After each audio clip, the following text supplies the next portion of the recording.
Olá, senhoras e senhores, sejam bem-vindos e bem-vindas, cidadãos e cidadãs italianos, neste nosso penúltimo episódio aqui desta nossa saga, nesta maratona absolutamente louca que foi esses 31 dias, né? Nós temos mês, esse episódio de hoje e também o episódio de amanhã, mas eu tô muito feliz pelo resultado, eu tô muito feliz pela qualidade das perguntas, pelo comprometimento que eu tô vendo que vocês têm em buscar alguma coisa melhor, buscar o reconhecimento da cidadania italiana. Muitas perguntas que chegaram não foram só perguntas, mas muitas pessoas aproveitaram para desabafar um pouco, para contar suas histórias e muito obrigado, eu sou muito honrado por ter recebido muito carinho de vocês também, não só as perguntas, enfim, os agradecimentos, as sugestões, os elogios, mas eu me sinto verdadeiramente honrado quando eu vejo alguém que compartilha comigo um sonho, uma dúvida, uma parte do seu projeto, do seu sonho. Muito obrigado pela confiança, porque afinal de contas não é para qualquer um que você escreve e conta as coisas, como eu recebi, enfim, vários projetos, tá? E eu quero aproveitar para dizer uma coisa, para contar uma coisa para vocês aqui em primeira mão, que a partir de depois da manhã, na verdade, hoje é dia 29, hoje é dia 30, perdão, no dia 1º de setembro, no dia 1º de fevereiro, começa oficialmente na minha saga a Cristina. A Cristina é a nossa primeira colaboradora, uma pessoa que passou em todas as etapas. Nós fizemos um processo seletivo em janeiro.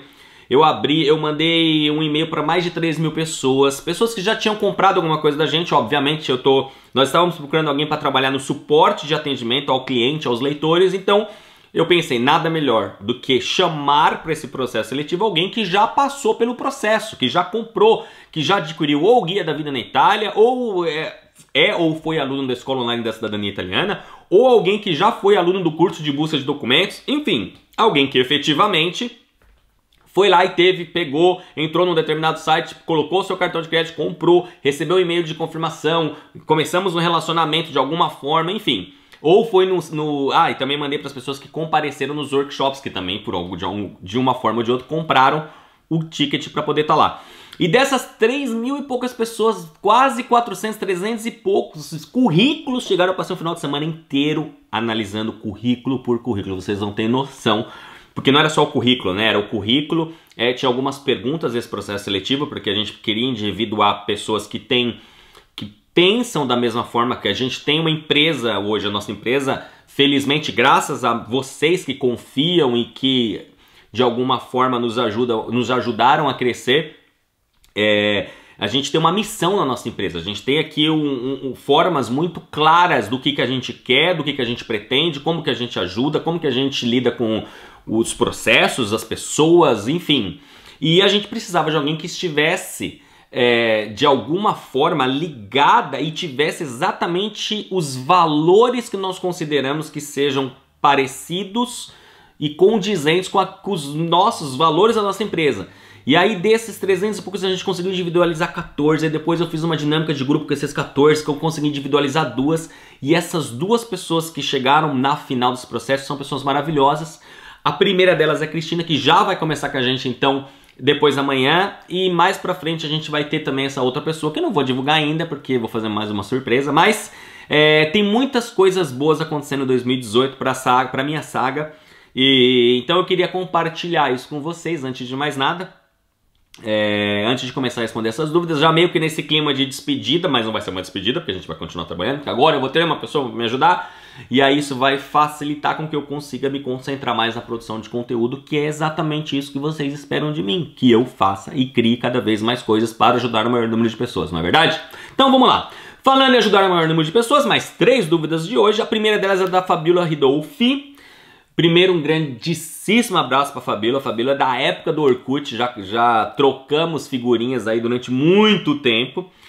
E a Fabíola pergunta o seguinte: Fábio, o responsável do Comune pode exigir a presença do requerente no final do processo, mesmo tendo deixado uma delega para um consultor? É obrigado a fazer a identidade italiana? O responsável do Comune alega que sim. Se a pessoa está impossibilitada de voltar do Brasil, mesmo porque não contava com isso, o que pode acontecer? Então, Fabíola, é o seguinte: Sim, o responsável do comune pode exigir a presença do requerente no final do processo. Aí você cita, mesmo deixando uma délega não tem valor absolutamente nenhum para um consultor, tá? Então não existe délega para finalização do processo de alguém. É uma coisa que eu venho falando já há alguns anos e que, enfim, eu venho sendo criticado, felizmente por poucas pessoas.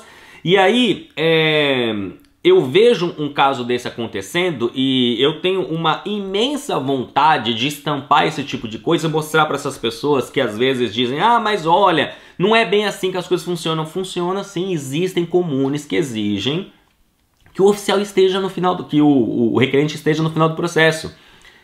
E existem aqui duas situações, tá? A primeira delas, pode ser que esse comune esteja exigindo a presença do requerente porque efetivamente tem procedimentos burocráticos para serem concluídos, como, por exemplo, a assinatura de um termo, de um pedido de transcrição de documentos, ou a assinatura no próprio livro transcrito, na certidão transcrita. Tem alguns comunes que exigem que a pessoa assine também, dando ciência de como... É como se fosse uma comprovação de que os dados transcritos para o livro não estão incorretos. Isso normalmente é feito por comunes que têm um certo medo de fazer as coisas. Então pode ser por uma legítima... Não por uma vontade de um oficial de Estado Civil, mas assim por uma razão legítima e técnica, burocrática, mas também pode ser por uma questão de princípio do cara. Ele falou: eu sei que as pessoas estão indo embora, eu quero controlar o fluxo de pessoas que estão fazendo isso no meu comune, porque o cara pode ter N motivos hoje em dia. Ele pode, por exemplo, achar que eu sei que tem comunes que estão sendo observados, oficiais que já foram presos por ter facilitado. Porque aí, o que acontece é o seguinte: quando estoura um caso de um brasileiro que foi preso porque estava lá enganando o oficial, e o oficial também foi preso porque estava facilitando cidadania, ou um vigile foi afastado porque estava, enfim, não cumprindo com as suas obrigações, isso não só prejudica as pessoas daquela cidade, mas isso reverbera, outras pessoas, quando existe um encontro de um curso de oficiais de Estado Civil, isso é comentado entre eles. Eu vou falar uma coisa aqui, que quem está dentro da Escola Online da Cidadania Italiana, que é um lugar onde eu posso abrir mais o jogo, porque é um lugar fechado, digamos assim, é uma área de membros, onde eu tenho encontros com meus alunos quinzenais ao vivo, então a gente fica ali durante horas conversando, então eu posso dizer algumas coisas ali que eu não digo normalmente, publicamente, e uma delas é que desde setembro de 2016, no outubro ou novembro de 2016, estamos aí falando há quase 2 anos, eu já sabia que estourariam algumas bombas. Por quê? Porque um dos oficiais dos comunes onde eu trabalhava, trazendo pessoas presencialmente, chegou para mim e falou assim: Fábio, você tá sabendo que aconteceu assim, assim, assim? Eu falei: não. Então, em tal lugar lá no sul da Itália, tá tendo um acertamento, ou seja, estão verificando e parece que estão descobrindo lá um esquema aí de funcionário envolvido, e a gente até recebeu aqui uma comunicação, não sei quem... Por quê? Não sei quem falou que não sei quem que pega o telefone. Ô fulano, você tá sabendo do... Então, eu já sabia disso antes das merdas efetivamente acontecerem e tal, porque já existia, porque as coisas não acontecem de uma hora para outra, né? Então as coisas, quando uma pessoa começa a fazer uma coisa errada aqui, isso você já começa a ficar sabendo, principalmente quem lida dentro do meio. Eu tenho a grande vantagem, que muitas pessoas não gostam muito que eu tenha essa vantagem, mas eu tenho, que não só isso me ajudou muito durante todo esse percurso de 10, 11 anos trabalhando com cidadania italiana, que eu não só consegui informação dos comunes onde eu trabalhava, mas eu recebi informações dos leitores do blog. São mais de 100 mil pessoas que acessam o blog todos os meses. Então tem muita história que eu ouço, tem muitas histórias de comunes diferentes que eu nem sabia que existiam, e aí eu recebo de repente um relatório de uma pessoa, às vezes um agradecimento que a pessoa está fazendo. Queria agradecer porque através dessa Gabuca eu consegui meu processo, tivemos alguns percalços que eu vou te explicar, e a pessoa me conta como foi aquele comune e tal, X. Então, Fabiola, sim, felizmente o cara pode exigir, ele está completamente dentro da legalidade exigir. Aliás, um oficial de Estado Civil ele pode exigir que você compareça no comune quando ele quiser. Isso não é algo absurdo. Então, e mais, ele pode exigir, por quê? Porque você está, o cliente, a pessoa está com um procedimento administrativo aberto. Então o oficial, se ele tem dúvidas, e essa é a justificativa que se dá, peraí, eu tô com dúvidas aqui. Aí o que normalmente é feito? É enviado uma carta para a residência que a pessoa indicou, e nesta carta está dizendo, por gentileza, entrar em contato o mais rápido possível, ou então em 48 horas, ou então em 7 dias. Existe sempre um prazo, porque temos dúvidas. Enfim, o ficho Estado Civil está comunicando Vossa Senhoria para comparecer no ficho para prestação de dúvidas. Ponto. Isso é enviado através do correio registrado. A pessoa não compareceu em 7 dias, o comune manda o vigile.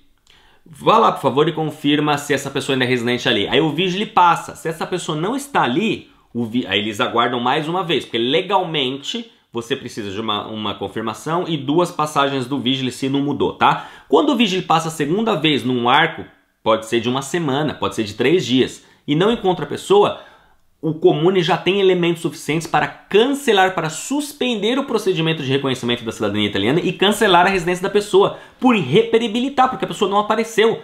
A pessoa não existe.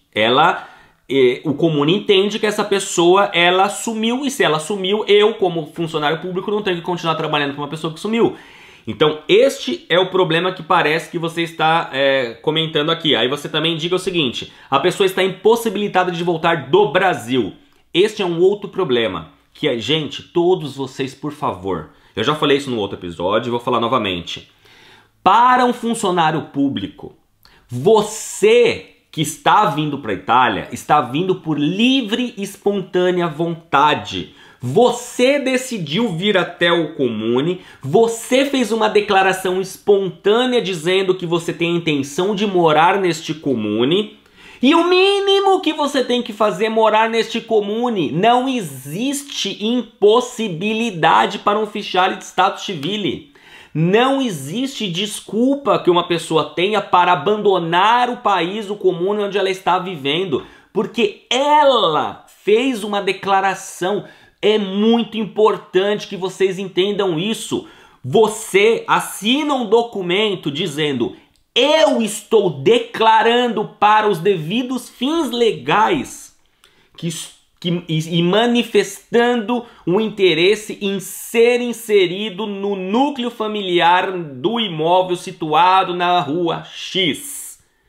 Você veio, você apresentou um pedido de residência, você teve a sua residência confirmada porque um guarda municipal passou lá e confirmou, e como se não bastasse, você apresentou um procedimento administrativo, você abriu um processo na Itália, embora seja um processo administrativo, através de uma demanda específica que foi protocolada num comune, num órgão público. Portanto, ela precisa ter... Uma vez que você tem uma demanda, se eu sou oficial de Estado Civil e eu tenho uma demanda encaminhada para o meu órgão público, para a minha sala, para a minha parte específica do comune, é uma obrigação que eu tenho, que eu passo a ter com aquele cidadão, o cidadão do comune onde eu sou responsável, e eu tenho que terminar aquele troço. Então muita gente, ontem nós tivemos um treinamento ao vivo com os alunos da Escola da Cidadania Italiana, e eu falava isso para eles, eu falava, gente, hoje eu entendo mais os oficiais de Estado Civil, porque eu tenho amigos pessoais que são oficiais de Estado Civil, eu tenho amigos que são aposentados de ofício de Estado Civil, e que a gente conversa sobre várias coisas, não só sobre cidadania. Na verdade, a maioria das vezes que a gente conversa não é sobre cidadania italiana, que de conhecer família, esse tipo de coisa. E que hoje eu vejo, e eu entendo o lado desse profissional também, ele também tem responsabilidades. A gente acha que eu brinquei ontem na aula, né, no nosso treinamento, na conversa pessoal, eu falei assim, porque a gente, e é claro, e é normal que a gente se sinta assim, a gente vê o oficial de Estado Civil como uma entidade. É uma pessoa, e é uma entidade pra gente, que é a pessoa que vai mudar a nossa vida através do reconhecimento da nossa cidadania italiana. Só que depois que você começa a conviver com o cara, é igual você conviver com um artista que de repente pra você também é uma entidade. Você começa a conviver com a pessoa, você vê que a pessoa é igual você. A pessoa tem os mesmos problemas que você. Ela tem as mesmas crenças ou ela tem os mesmos pensamentos e ela também tem, no trabalho dela, obrigações que ela precisa cumprir. Então, Fabíola, a minha recomendação é a seguinte, essa pessoa tem que voltar o mais rápido possível pra Itália. Ela não tem... e se ela não voltar, pode acontecer isso, e não é a primeira, segunda, décima, centésima vez que eu já vi isso acontecer. De oficial mandar o vigile, uma, duas, mandar cartinha, cancelar a residência e suspender o processo de reconhecimento, porque a pessoa está irreperibile, tá? E, pelo amor de Deus, deixando claro aqui mais uma vez, não existe desculpa que faça, a pessoa pode dizer, meus pais morreram, não importa, você esteve aqui, eu estou com um processo pendente que você pediu e você não está aqui para terminar esse processo. Como assim? Eu preciso que você esteja aqui. Ah, mas eu não vou. E tudo bem, então se você não vai, eu vou cancelar o processo, ele vai fazer uma carta o procedimento técnico, tá? Só para terminar, ela vai fazer uma carta para o síndico do comune explicando os motivos, o síndico vai aceitar essa carta e vai determinar então a extinção do processo e vai mandar mais uma vez um documento para o imóvel comunicando o cancelamento, la cancellazione do procedimento administrativo aberto na data tal e vai enumerar os seguintes motivos. Já vi essa carta várias vezes, existem aí aos montes, tá bom? Bom, muito bem. Depois de ter me empolgado, porque esse assunto realmente é um assunto que essa coisa que a pessoa não pode voltar para a Itália mesmo tendo vindo, é uma coisa que me deixa um pouquinho chateado. Vamos lá, segunda pergunta é do Leandro Lazzarini. Ele fala o seguinte: Fábio, minha dúvida é sobre a transmissão da cidadania para pessoas que se casaram antes de 83. O meu pai está iniciando o processo de reconhecimento da cidadania e após assistir seus vídeos, entendo que uma vez reconhecida a cidadania dele, minha mãe será automaticamente reconhecida, pois eles se casaram em 1981. Meu entendimento está correto? O processo de reconhecimento do cônjuge, neste caso, ocorre de forma transparente ou é necessária alguma outra ação? Leandro, não é... Sim, a sua mãe ela é automaticamente reconhecida... Tá, vou falar na prática. Quando seu pai obter o reconhecimento da cidadania dele, ele tem que incluir o casamento dele. Tá? Eu não sei aí se ele pretende fazer na Itália ou se ele pretende fazer no consulado. Mas vamos imaginar que ele veio para a Itália, fez o processo aqui, terminou o processo dele e ele vai voltar para o Brasil. Ele não pretende morar na Itália. Eu estou falando isso porque já tivemos 3 clientes que fizeram isso. Então, como que foi o processo? Até o pai da Luciana fez isso. O pai da Luciana veio para a Itália, fez o processo de reconhecimento dele. Ele se casou antes de 83, inclusive ele se casou em 81 também. Terminou o processo aqui, ele saiu daqui com a certidão de nascimento italiana e o casamento italiano. Voltou para São Paulo, se cadastrou no consulado como cidadão italiano residente, que é o AIRE, esperou a conclusão do AIRE, normalmente entre 3 e 6 meses. Assim que o AIRE foi confirmado, ou seja, assim que a inscrição como italiano estava já confirmada, a mãe da Luciana foi até lá junto com o pai dela, com a certidão de nascimento dela traduzida e apostilada, pagou a taxa de 300 euros e entregou a certidão pro próprio consulado, e o consulado mandou este documento para a Itália para ser transcrito no mesmo comune que ele fez o processo dele. Só isso. Então, não é que é automático, não é que, por exemplo, ele pode colocar a certidão de nascimento dela junto com o procedimento dele, com o processo dele. Não pode ser feito isso. Até porque, se ela quiser fazer esse processo com ele na Itália, é um pouquinho mais complicado, porque ela pode vir com ele, não é indicado, porque ela não vai poder fazer nada relacionado ao processo dela antes que o processo dele termine. Porque aí que tá, ele passa a dar a cidadania para ela, né, esse direito que ela tem um reconhecimento automático, somente no momento que a certidão de nascimento e o casamento dele for transcrita. Então, antes disso, ela não pode fazer nada.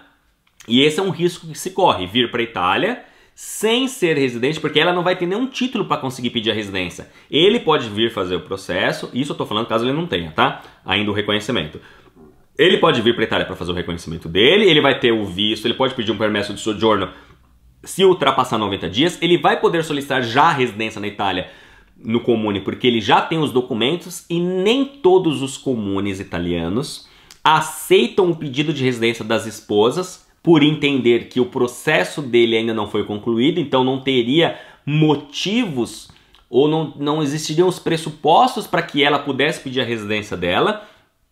E assim, terminou o processo dele, aí ela só vai poder também entregar este documento no Comune se ela for residente. Então, no pior das hipóteses é o seguinte, ele fica aqui o tempo necessário, terminou o processo dele, aí ela passa a ter o direito a solicitar a residência, tem que esperar o vigile confirmar, e depois que o vigile confirmar, ela vai ter o direito de entregar o documento para que ele seja transcrito. É meio confuso, por isso que às vezes fica muito mais fácil o homem vir, faz o procedimento, volta para o Brasil, e aí os dois estando lá, eles conseguem resolver isso. Mas espero ter deixado claro que não é automático, não é que ele pode entregar a certidão dela junto. A certidão dela só pode ser entregue depois que ele terminar o processo dele, tá bom? Mas ela tem sim o direito automático, né, a transmissão automática por ele, sem precisar fazer um procedimento de naturalização, como todas as outras pessoas que se casaram depois de 83, ou então homens que queiram se naturalizar, porque isso só acontece para as mulheres. Homens que mesmo se casaram antes de 83 com uma mulher italiana, eles não adquirem automaticamente a cidadania. Aí só acontece no caso de mulheres que recebem do homem se casaram antes de 83, tá bom? E por fim, a última dúvida de hoje é do Rodrigo Marcos. Fábio, eu gostaria de tirar uma dúvida. Existe algum risco de perder a nacionalidade brasileira sendo reconhecido italiano? Estou com medo de iniciar o meu processo por causa disso. Desde já agradeço a sua atenção. Rodrigo, demorou, cara. Vai lá e faz o seu processo logo, porque não existe nenhum tipo de possibilidade de você perder a nacionalidade brasileira.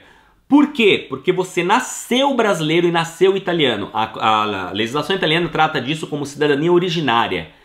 A cidadania italiana para a legislação brasileira é uma cidadania originária, ou seja, nós já nascemos italianos também e não existe nenhum risco, nenhuma situação que possa fazer com que nós perdamos, que a gente perca a cidadania... Perdamos foi ótimo, que a gente perca a cidadania brasileira pelo fato de ter adquirido o reconhecimento da cidadania italiana. Tá bom? Meus queridos, foi muito bom estar com vocês hoje. Mais um episódio aqui, o penúltimo episódio, e amanhã, dia 31 de janeiro de 2018, vai ser o último episódio desta nossa série de episódios e vídeos. Mas, como eu já disse, venho dizendo nos últimos dias, não a última. Fiquem tranquilos que isso vai continuar. E aproveito para pedir para você que está ouvindo, deixa aqui, não sei se você está ouvindo no iTunes. Aliás, nada, eu vou deixar para pedir isso amanhã. Mas hoje eu queria fazer um pedido especial. Todos vocês, absolutamente todos vocês que estão inscritos no iTunes, por favor, terminando esse episódio agora, clica lá no iTunes e deixa uma avaliação. Deixa lá, se você está gostando desse nosso Saga News, deixe uma avaliação no iTunes, é muito importante, eu quero saber como que é que está a expectativa, como é que se vocês estão gostando e obviamente se nós tivermos uma avaliação absurda no iTunes, o nosso Saga News vai aparecer para um maior número de pessoas dentro da plataforma e muitas outras pessoas vão conseguir ouvir esse nosso Saga News, tá bom? E a todos os outros que não estão utilizando o iTunes, se você quiser também deixar os seus feedbacks aí no aplicativo, enfim, que você está usando, por favor, me ajuda bastante, tá bom? Um grande abraço a todos e até amanhã. Arrivederci!